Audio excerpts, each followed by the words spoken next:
શું ફ્રેન્ડ્સ તમારાથી ઘરે પાણીપુરીનું પાણી પરફેક્ટ નથી બનતું લારીવાળા જેવું? તો આજે બધી ટિપ્સ અને ટ્રિક સાથે ફક્ત 10 મિનિટમાં ઘરમાં રહેલા જ મસાલામાંથી તમે આ પાણીપુરીનું પાણી તૈયાર કરી શકો છો.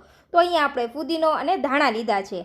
જેટલા ધાણા હોય એનો અડધો ફુદીનો લેવાનો છે. ફુદીનાના ફક્ત પાન લેવાના છે અને ધાણા ડાળી સહિત લેવાના છે. સરસ ફ્લેવર આવે તેના માટે થોડું લસણ અને આદું ઉમેરવાનું છે. અને આ રીતે એક નંગ આપણે લવિંગિયું મરચું ઉમેરીશું. તેનાથી સરસ એવી તીખાશ આવશે.